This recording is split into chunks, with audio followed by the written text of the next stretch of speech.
Hey guys, welcome to my channel here, Penguin Tech. Today I'm going to show you how to overclock your Ryzen CPU. So right now I will just restart my computer and reboot into the BIOS.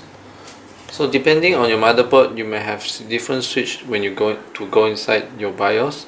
In my case, I have a Asrock AB350-ITX board in which I have to tap the F2 button to enter the BIOS. So you can tap it now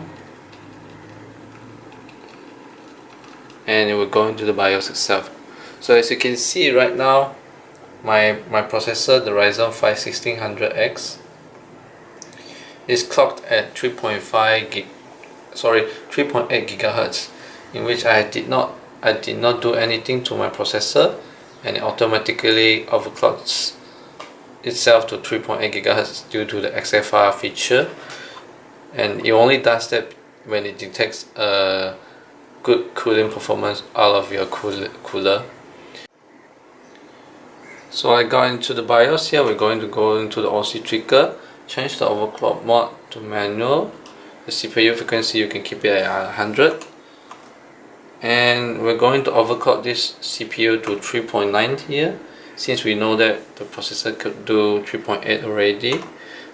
But we're going to lower the voltage a bit from the stock 1.375 to 1.35, and then we're going to give it the CPU V-core voltage offset here to 100. And then we're going to go into the AMD CBS and the same performance, the core performance boost auto, global C-stack auto, and then the custom P states here, we're going to change it to 9C so that it runs at 3.9 gigahertz, and then the rest leave it custom. And we can now save the profile, save it, and then exit, save changes and exit. So we have boot into our computer here, and I'm going to launch Cinebench here.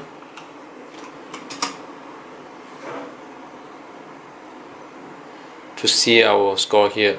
So previously at 3.8 gigahertz we could do 1278, and I'm going to try to run one more time at 3.9 gigahertz to see the score.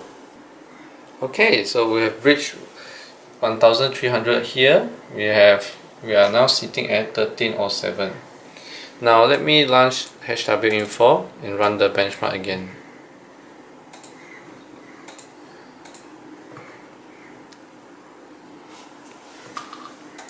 So we're going to take a look at the core speed is definitely 3.9. I'm just going to take a look at the CPU T-die temperature and the CPU core voltage, as well as the fan speed. So let me run the benchmark again and we'll take a look at it. So as you can see here, our CPU has straight away heated up for about 68 Celsius here. The fan is still sitting at around 1100 RPM. The CPU voltage is sitting at 1.4 gigahertz. The CPU is now at 70 Celsius. The fan is still keeping the same speed here, and we're done. So the score has dropped down a bit because we have opened another app here, but as you can see here, we hit 70.4 Celsius here, and our peak voltage is at 1.45 gigahertz, which is really high now, and the CPU fan is still sitting at 1200. So we definitely can push this CPU further because we know that the temperature is still pretty low at 70 Celsius. However, the voltage is really high at 1.45, and I do not want to risk damaging my processor. Now let's run the AIDA64 stress testing to see that if our CPU is actually stable when overclocked to 3.9. So let's start, and we'll monitor on the temperature and the voltage here. Hopefully the system does not crash, and we'll run it for about 15 minutes. So it's been 15 minutes since we've been running our AIDA64 here. Now let's check out the temperature And we can see that the average temperature is at 74.6 Celsius here, but it did spike up to 86.3 Celsius here, so that's a bit worry. And the voltage, CPU voltage is still around the same 1.405, but it could spike up to 1.45 here.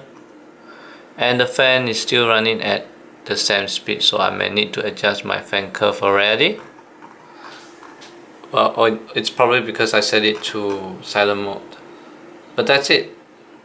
The stress test is good to go, and our system is quite stable now, so we can get on it. So that's it, guys. Thank you for watching. I hope you enjoyed the video.